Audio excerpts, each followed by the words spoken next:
Assalamualaikum warahmatullahi wabarakatuh. Salam sejahtera untuk kita semuanya. Berjumpa lagi bersama saya Bapak Obed Adi Nugroho dalam pembelajaran pendidikan Pancasila dan kewarganegaraan. Pada kesempatan kali ini kita akan membahas topik terkait dengan perlindungan dan penegakan hukum.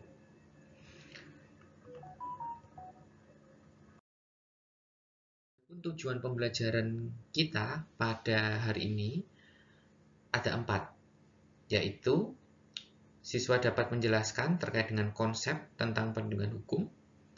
Kemudian yang kedua, siswa dapat mengkorelasikan atau menghubungkan antara perlindungan dan penegakan hukum sebagai bentuk penjaminan hak dan kewajiban warga negara. Serta yang ketiga, siswa dapat mengkategorikan bentuk-bentuk perlindungan hukum. Dan yang terakhir, siswa dapat menganalisis sumber-sumber perlindungan hukum.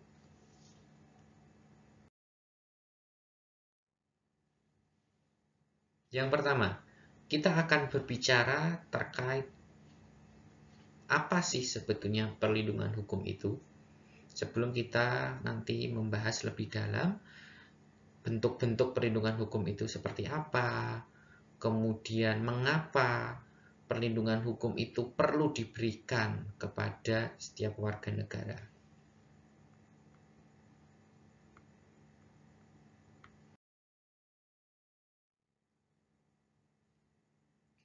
Nah, kita akan membahas yang pertama terkait dengan pentingnya hukum bagi masyarakat. Hukum tentunya merupakan elemen atau bagian penting bagi sebuah negara. Karena hukum itu dibuat oleh negara, dalam hal ini adalah pemerintah yang berwenang, untuk tujuannya mengatur tingkah laku masyarakat ataupun warga negaranya dalam kehidupan atau pergaulan mereka. Jadi hukum itu dibuat semata-mata bukan tanpa tujuan, tetapi ada maksud atau tujuan di baliknya.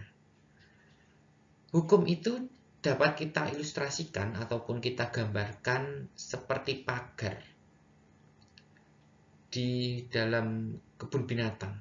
Jadi ketika kita mengunjungi kebun binatang pasti hewan-hewan itu akan diberi pagar.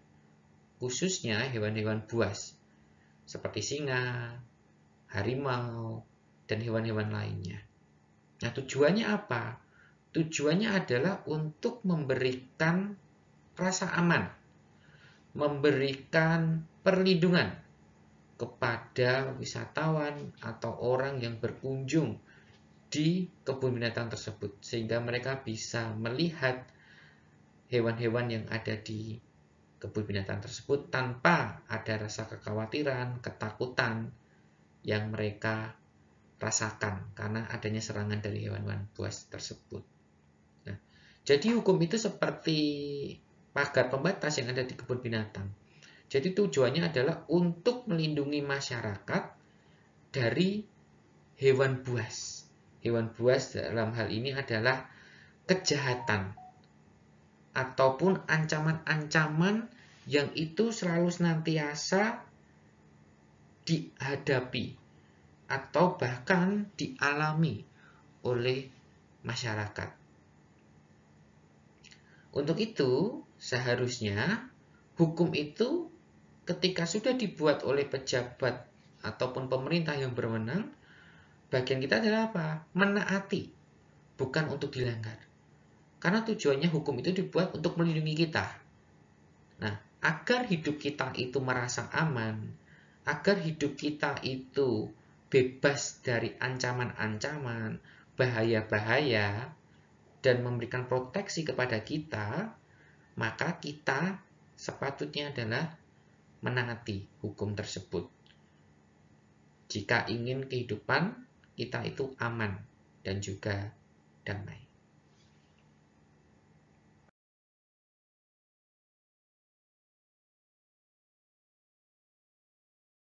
Hukum tadi dibuat tujuannya untuk mengatur kehidupan masyarakat dan juga menciptakan ketertiban dan kedamaian di masyarakat.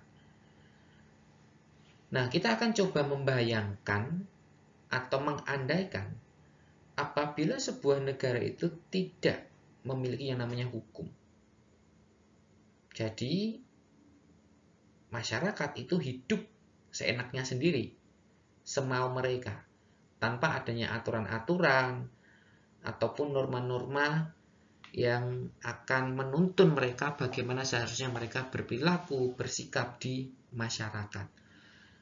Seperti contoh gambar yang ada di layar, kalian bisa melihat, misalnya jika negara itu tidak ada hukum, misalnya terkait dengan peraturan lalu lintas, yang terjadi apa? Yang terjadi maka akan terjadi masalah kemacetan, kemudian kecelakaan lalu lintas di mana-mana.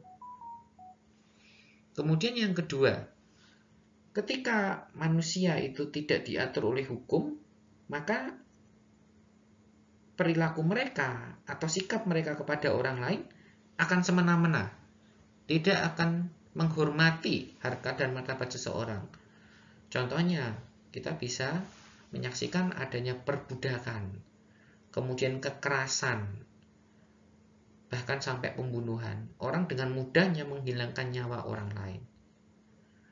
Kemudian yang ketiga, jika hukum itu tidak ada dalam sebuah negara, maka juga akan berakibat kekacauan dalam sebuah sistem pemerintahan atau perilaku dari pejabat negara tersebut. Maka pejabat negara akan berbuat seenaknya sendiri. Mereka akan berbuat sesuai dengan keinginan mereka, karena mereka menganggap yang punya kuasa adalah mereka, dan tidak ada aturan-aturan yang membatasi mereka. Nah, hal-hal seperti ini biasanya tercermin di dalam negara yang menganut sistem atau konsep negara kekuasaan atau Mahtstat ya. Jadi negara itu diatur oleh kekuasaan si pemegang kekuasaan tersebut, yaitu pemerintah. Jadi pemerintah karena punya kuasa, maka mereka bisa memperlakukan warga negara mereka ataupun pemerintahan itu seenak mereka sendiri. Tetapi berbeda dengan negara yang menganut asas atau konsep negara hukum, yaitu Rechtsstaat, maka pejabat negara itu perilakunya, kehidupannya, termasuk kebijakan-kebijakan yang dibuat itu harus didasarkan pada hukum yang berlaku.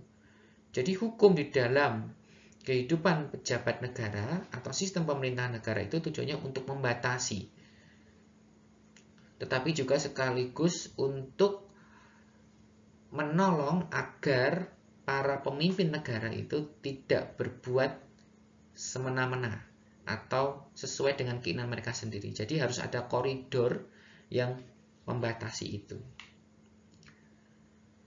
Nah, itu adalah beberapa contoh-contoh jika sebuah negara itu tidak ada yang namanya hukum. Maka negara tersebut akan terjadi namanya kekacauan atau chaos. Maka hukum itu sangat diperlukan bagi sebuah negara untuk menciptakan ketertiban dan keamanan, tetapi juga untuk mengatur tingkah laku baik warga negaranya ataupun para pejabat negara tersebut.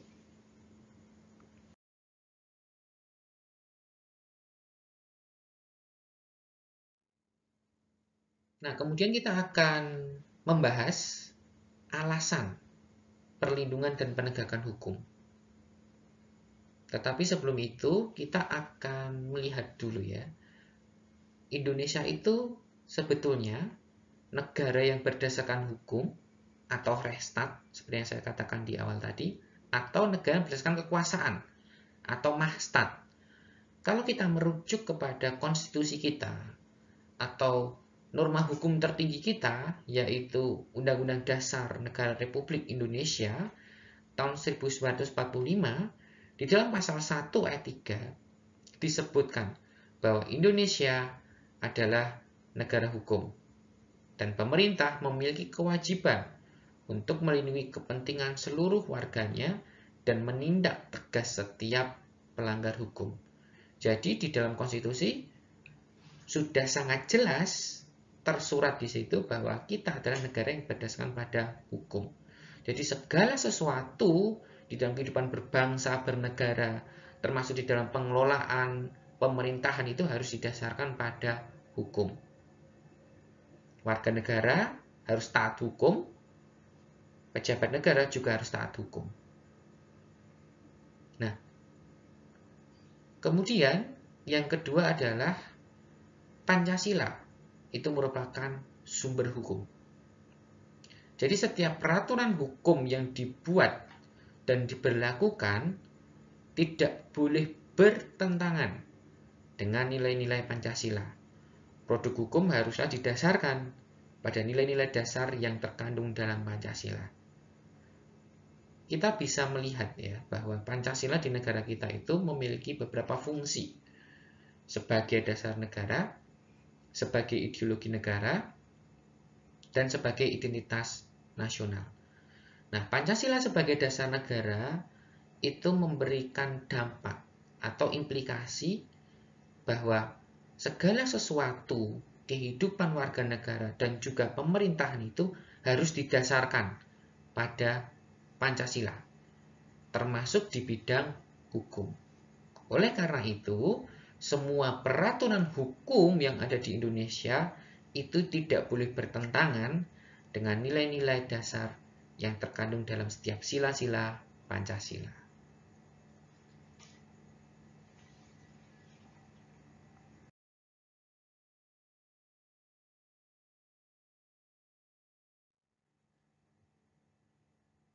Kemudian kita akan membahas terkait dengan pengertian dari perlindungan hukum itu. Jadi secara etimologis atau dari asal katanya itu dari dua kata, yaitu perlindungan dan juga hukum. Nah, perlindungan dalam bahasa Inggris itu disebut dengan istilah protection. Kemudian KBBI, Kamus Besar Bahasa Indonesia, menjelaskan atau memberikan makna perlindungan itu merupakan pengayoman sesuatu dari hal-hal yang berbahaya. Jadi perlindungan itu diberikan untuk melindungi sesuatu dari hal-hal yang membahayakan, baik itu ancaman dan lain sebagainya. Nah, pengayoman itu sendiri diberikan oleh seseorang terhadap orang yang lebih lemah. Jadi orang yang punya kekuasaan, orang yang memiliki power, orang yang memiliki otoritas, itu sewajarnya memberikan perlindungan atau pengayoman kepada orang-orang yang lebih lemah. Jadi bukan yang punya kekuasaan atau power itu menindas kepada yang lemah, tetapi seharusnya mereka itu memberikan perlindungan atau pengayoman kepada yang lemah. Nah, kalau dalam konteks negara, maka siapa orang yang punya otoritas atau power tersebut? Tentu adalah pemerintah. Karena pemerintah adalah orang atau kelompok yang memang ditunjuk oleh rakyat dalam mekanisme pemilu untuk diberikan kekuasaan mengatur jalannya sistem pemerintahan. Nah, dengan power yang dimiliki dari rakyat tersebut, pemerintah punya kewajiban untuk memberikan pengayoman atau perlindungan kepada warga negaranya. Nah, cara pengayoman yang diberikan oleh negara kepada warga negara itu melalui hukum. Jadi hukum itu merupakan alat sebetulnya oleh negara dalam rangka melindungi warga negaranya dari berbagai ancaman-ancaman yang ada. Kemudian KBBI memberikan makna hukum itu sebagai sebuah peraturan atau adat yang secara resmi dianggap mengikat, yang dikukuhkan oleh penguasa atau pemerintah. Jadi hukum itu merupakan peraturan. Peraturan itu adalah aturan-aturan atau hal-hal yang berisi apa yang boleh dilakukan dan apa yang tidak boleh dilakukan. Dan itu sifatnya resmi. Resmi itu berarti dibuat oleh lembaga. dibuat oleh institusi yang memang punya kewenangan membuat peraturan tersebut. Dan yang kedua sifatnya adalah mengikat.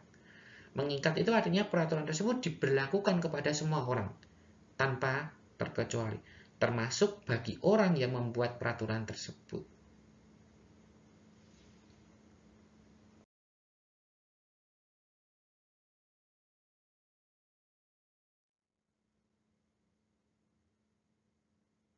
Nah, kemudian perlindungan hukum juga dijelaskan oleh beberapa tokoh, khususnya adalah para ahli di bidang hukum, misalnya Satcipto Raharjo. Beliau menyampaikan bahwa perlindungan hukum adalah adanya upaya melindungi kepentingan seseorang dengan cara mengalokasikan suatu hak asasi manusia, kekuasaan kepadanya untuk bertindak dalam rangka kepentingannya tersebut. Kemudian yang kedua, menurut Sunaryati Hartono, perlindungan hukum dibutuhkan untuk mereka yang lemah dan belum kuat secara sosial, ekonomi, dan politik untuk memperoleh keadilan sosial. Jadi merujuk kepada pengertian perlindungan sebagaimana yang disampaikan oleh Sunaryati dan juga sama dengan di dalam KBBI, bahwa perlindungan itu memang tujuannya memberikan pengayoman kepada pihak-pihak yang lemah. Nah, lemah dari sisi apa? Oleh Sunaryati dijelaskan lebih lanjut, lemah dari segi sosial, ekonomi, dan politik. Saya contohkan misalnya, orang yang memiliki ekonomi lemah, misalnya orang miskin. Orang miskin tentu pasti sering mengalami yang namanya ketidakadilan. Nah, hukum itu tujuannya apa? Untuk memberikan perlindungan kepada mereka yang miskin.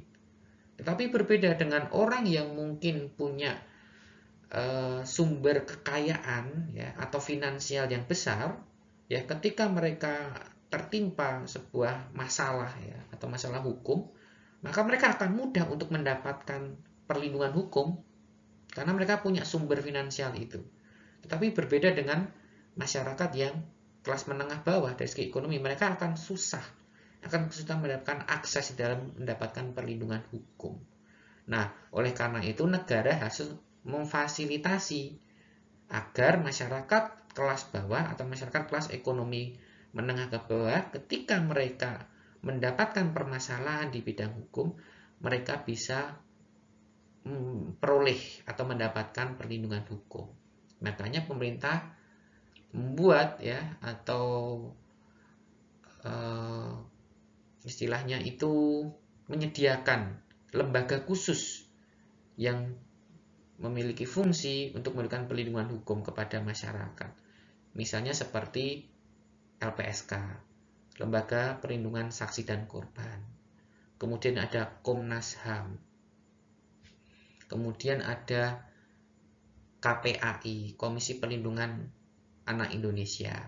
Kemudian ada Komnas Perempuan.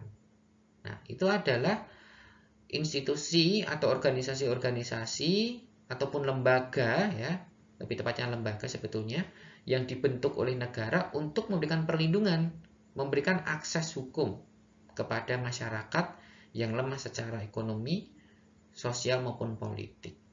Nah, misalnya kalau dari segi sosial, perempuan itu bisa dikategorikan sebagai anggota masyarakat ya, atau kelas di dalam masyarakat secara jenis kelamin itu lemah. Karena jika dibandingkan dengan pria, maka perempuan itu lemah.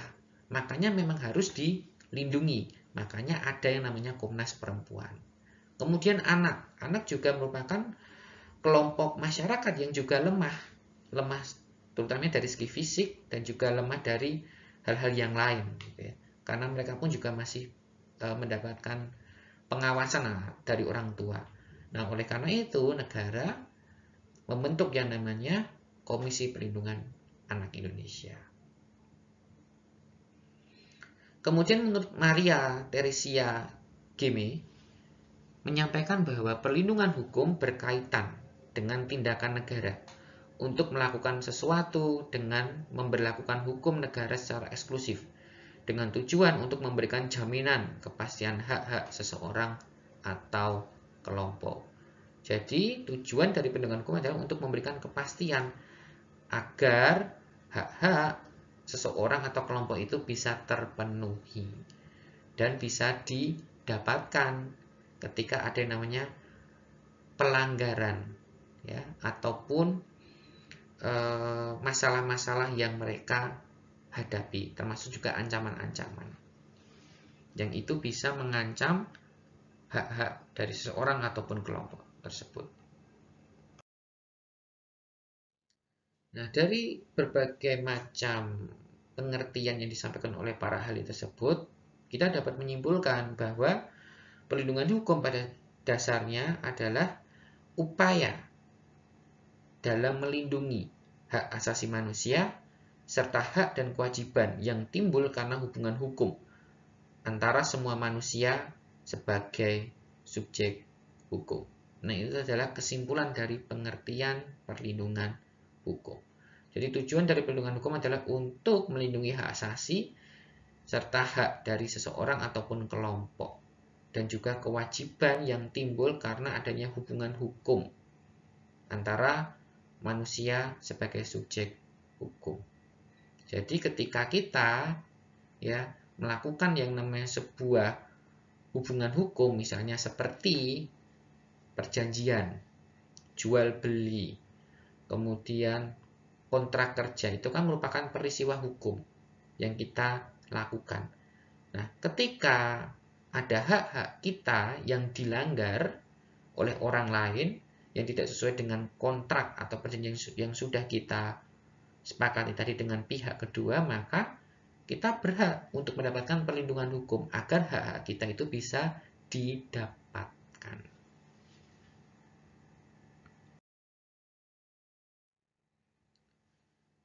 Unsur-unsur perlindungan hukum itu ada 4 kalau kita simpulkan dari berbagai macam pendapat dari para tokoh tadi ya. Yang pertama adanya pengayoman dari pemerintah terhadap warganya. Jadi pemerintah sebagai kelompok ya atau institusi yang memang diberikan wewenang oleh rakyat, mereka punya kekuasaan, pemerintah itu tugasnya adalah memberikan pengayoman atau perlindungan kepada warganya. Warga yang mana? Tentu semua warga harus mendapatkan pengayoman dari pemerintah. Khususnya adalah masyarakat yang lemah, baik lemah secara sosial, ekonomi, maupun politik.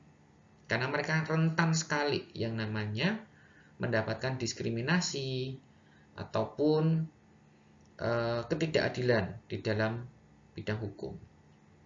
Kemudian yang kedua, jaminan kepastian hukum.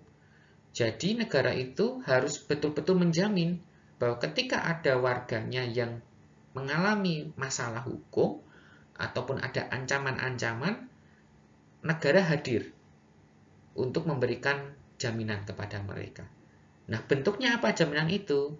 Bentuknya adalah adanya aturan-aturan tertulis yang menjamin bahwa masyarakat itu mendapatkan kepastian hukum. Kemudian yang ketiga, berkaitan dengan hak-hak warga negara. Jadi, hal apa yang dilindungi oleh negara adalah hak-hak warga negaranya, gitu, melalui hukum yang dibuat oleh negara. Kemudian yang keempat, adanya sanksi hukuman bagi pihak yang melanggarnya. Jadi apabila ada orang lain yang melanggar aturan ataupun mengambil hak orang lain, maka si pelanggar tersebut harus mendapatkan sanksi atau hukuman sesuai dengan perbuatannya. Bisa berupa penjara, bisa berupa kurungan, bisa berupa denda, pencabutan hak-hak tertentu, bahkan sampai hukuman mati. Karena di negara kita masih memberlakukan yang namanya hukuman mati. Tentu hukuman tersebut diberikan sesuai dengan derajat keparahan tindakan kriminal yang dilakukan oleh seseorang.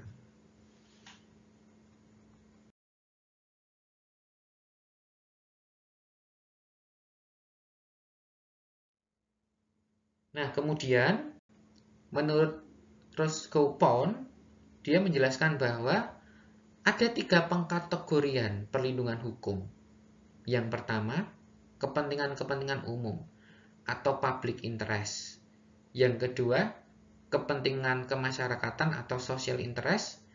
Dan yang ketiga, kepentingan-kepentingan pribadi atau private interest. Jadi sekilas kalau kita lihat di situ ya, bahwa perlindungan hukum itu diberikan kepada satu negara itu sendiri. Nah, itu dikategorikan sebagai kepentingan-kepentingan umum atau public interest. Jadi, di situ negara itu juga harus dilindungi dari apa? Dari ancaman-ancaman terhadap eksistensi negara tersebut. Misalnya, ada negara asing yang akan mengancam kedaulatan kita, negara kita. Ataupun ada ancaman-ancaman dari organisasi-organisasi internasional ataupun kelompok-kelompok internasional yang berusaha untuk menghancurkan negara kita. Nah, maka negara itu berhak mendapatkan perlindungan hukum. Wujudnya apa? Wujudnya ya melalui aturan-aturan hukum. Ya. Makanya kita punya aturan hukum yang mengatur misalnya, kalau ada negara asing yang ingin menyerang Indonesia, ibaratnya seperti agresi militer yang pernah dilakukan oleh Belanda ketika agresi militer 1 dan 2. Nah, apa yang harus dilakukan negara untuk mempertahankan kedaulatannya dan mempertahankan eksistensinya itu? Nah, itu sudah diatur di dalam hukum yang ada. Kemudian yang kedua, kepentingan negara sebagai penjaga kepentingan-kepentingan masyarakat. Ya, jadi negara itu juga harus dijaga. Ya, misalnya apa yang dijaga? Satu, kondisi ekonominya. Ya, seperti contoh ketika pandemi, itu kan dapat mengancam terkait dengan negara, di mana negara kan akan kesulitan untuk memenuhi kebutuhan masyarakatnya akibat krisis ekonomi yang diakibatkan pasca pandemi. Nah, makanya ada aturan hukum, khususnya di bidang ekonomi yang mengatur bagaimana untuk menyelamatkan perekonomian negara dan bagaimana masyarakat itu bisa tercukupi kebutuhan ekonominya di tengah situasi dan kondisi negara terjadi pandemi.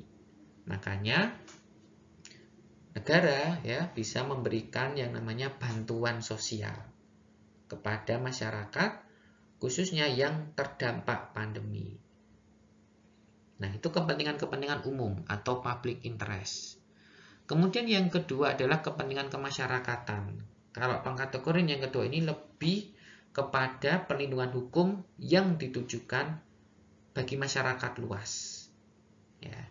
Nah, itu dibagi ke dalam 6, misalnya kepentingan masyarakat bagi keselamatan umum, kemudian kepentingan masyarakat dalam jaminan lembaga-lembaga sosial, yang ketiga kepentingan masyarakat dalam kesusilaan untuk melindungi kerusakan moral, kepentingan masyarakat dalam pemeliharaan sumber-sumber sosial, kepentingan masyarakat dalam kemajuan umum untuk berkembangnya manusia ke arah lebih tinggi dan sempurna, dan kepentingan masyarakat dalam kehidupan manusia secara individual.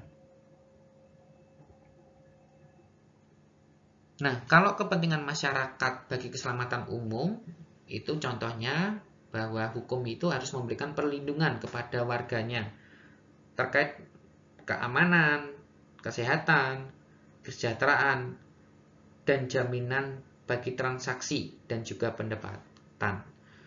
Kemudian, untuk kepentingan bagi lembaga-lembaga sosial itu meliputi seperti perkawinan, politik, kemudian dan juga ekonomi. Serta untuk kepentingan masyarakat dalam kesusilaan yang tujuannya untuk melindungi masyarakat dari kerusakan moral. Contohnya, masalah korupsi, perjudian, kemudian prostitusi, pengumpatan terhadap Tuhan, ataupun adanya ajaran-ajaran sesat. Nah, itu masuk di kategori yang ketiga.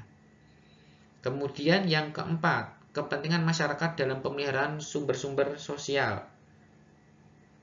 Nah, itu meliputi menolak perlindungan hukum bagi penyalahgunaan hak. Kemudian yang kelima, kepentingan masyarakat dalam kemajuan umum untuk berkembangnya manusia ke arah yang lebih tinggi dan sempurna. Itu misalnya seperti hak milik, kemudian pandangan bebas, terus kemudian kemerdekaan di bidang industri, dan adanya penemuan baru. Jadi kalau yang kelima ini lebih menekankan bahwa masyarakat itu diberikan perlindungan untuk yang namanya mengeksplor dirinya atau mengembangkan kemampuannya. Termasuk apa? Masyarakat itu punya yang namanya hak milik. Hak milik misalnya hak milik tanah, hak milik bangunan, kemudian kekayaan intelektual. Nah, itu dikategorikan yang kelima. Kemudian selanjutnya, kepentingan masyarakat dalam kehidupan manusia secara individual.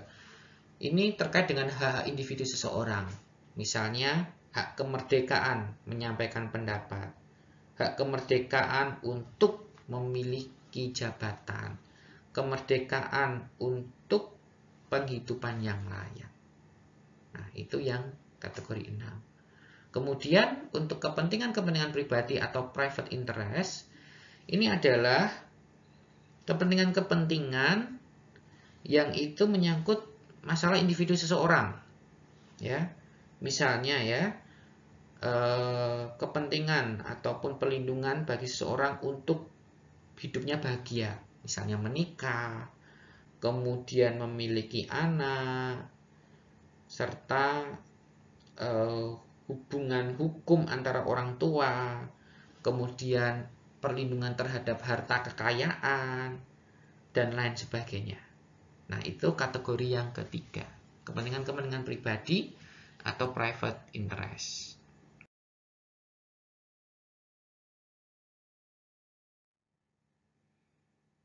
Nah, kemudian macam-macam perlindungan hukum menurut Philippus M. John. Jadi, macam-macam perlindungan hukum itu dibagi menjadi dua ya, yaitu perlindungan hukum preventif dan perlindungan hukum secara represif. Perlindungan hukum secara preventif itu adalah perlindungan hukum yang diberikan khususnya oleh negara ya, dengan cara membuat hukum yang tujuannya untuk mencegah terjadinya pelanggaran hukum. Jadi hukum itu dibuat agar tidak terjadi yang namanya pelanggaran hukum. Nah, misalnya ya, sebelum masyarakat itu melakukan pelanggaran terhadap lalu lintas, maka dibuatlah undang-undang tentang lalu lintas dan angkutan jalan. Nah, misalnya seperti itu. Kemudian yang kedua, pelindungan hukum secara represif. Kalau preventif itu untuk mencegah sebelum terjadinya pelanggaran hukum, kalau represif itu perlindungan hukum setelah terjadinya pelanggaran hukum. Nah, ini diberikan lewat misalnya bentuknya sanksi. Bisa denda, penjara, dan juga hukuman tambahan yang diberikan apabila sudah terjadi suatu sengketa atau pelanggaran hukum. Nah, bahkan tadi saya katakan di awal, sampai pencabutan hak hidup, yaitu pemberian hukuman mati. Dan disesuaikan dengan derajat keparahan tindakan kriminal atau pelanggaran hukum yang dilakukan oleh seseorang. Dan itu sudah diatur di dalam hukum yang berlaku di Indonesia. Baik di dalam Kitab Undang-Undang Hukum Pidana, KUH Pidana, Kitab Undang-Undang Hukum Perdata, ataupun aturan hukum yang lain, misalnya berupa undang-undang.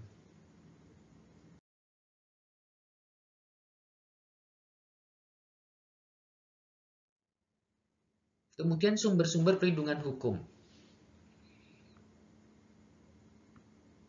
Jadi, perlindungan hukum ya, itu bersumber dari dua, yaitu perlindungan hukum internal dan perlindungan hukum eksternal. Perlindungan hukum internal adalah perlindungan hukum yang dimaksud dikemas sendiri oleh para pihak pada saat membuat perjanjian. Jadi, perlindungan hukum yang bersumber secara internal itu adalah dibuat ya atau disepakati antara kedua belah pihak ketika terjadi proses yang namanya persiwa hukum. Contohnya, jual beli tanah, jual beli rumah, jual beli kendaraan, dan lain sebagainya. Makanya di dalam surat perjanjian itu, ya, atau kita menyebutnya bisa nota kesepahaman atau nota kesepakatan, di situ pasti ada yang namanya aturan-aturan atau pasal-pasal terkait dengan apa yang menjadi hak, apa yang menjadi kewajiban antara kedua belah pihak tersebut.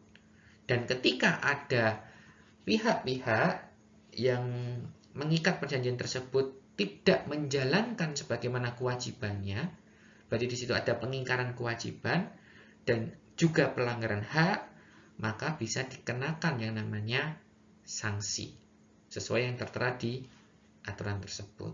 Nah, itu perlindungan hukum internal. Dan ini sifatnya tidak umum, sifatnya itu bersifat terbatas. Terbatasnya itu disesuaikan dengan siapa saja pihak yang mengikatkan diri dalam perjanjian tersebut. Nah, tetapi berbeda dengan perlindungan hukum eksternal. Perlindungan hukum eksternal ini yang membuat adalah penguasa. Dan hal ini adalah pemerintah yang punya otoritas lewat regulasi yang mereka buat. Nah, perlindungan hukum eksternal ini di negara kita itu ada berbagai macam bentuknya, ya. Dan itu ada tata jenjangnya atau ada urutannya. Ini mengacu kepada tata urutan peraturan perundang-undangan. Yang paling tinggi adalah Undang-Undang Dasar Negara Republik Indonesia tahun 1945. Kita menyebutnya sebagai konstitusi atau norma hukum tertinggi karena posisinya berada di puncak. Kemudian yang kedua ada TAP MPR. Kemudian ada undang-undang atau Perpu, peraturan pemerintah atau PP, peraturan presiden, peraturan daerah provinsi, dan peraturan daerah kabupaten atau kota. Nah, itu adalah hukum eksternal yang ada di negara kita. Dan semua hukum itu harus didasarkan pada Pancasila sebagai dasar negara kita.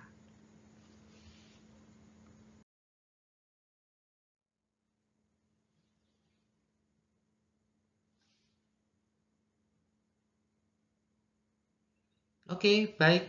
Itu yang sudah kita bahas pada hari ini terkait dengan perlindungan hukum.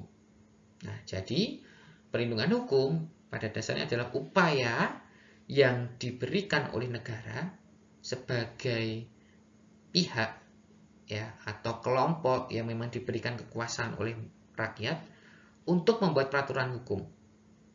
Dan itu tujuannya untuk melindungi kepentingan-kepentingan dari seluruh masyarakat, khususnya masyarakat yang lemah, baik dari segi sosial, dari segi ekonomi, dan juga dari segi politik. Dan tadi kita juga sudah belajar terkait dengan pengkategorian perlindungan hukum dan juga bentuk-bentuk perlindungan hukum dan juga sumber-sumber perlindungan hukum. Terima kasih kalian sudah menyimak pembelajaran pada hari ini. Dan sampai berjumpa di pembelajaran PPKN berikutnya. Akhir kata, wassalamualaikum warahmatullahi wabarakatuh.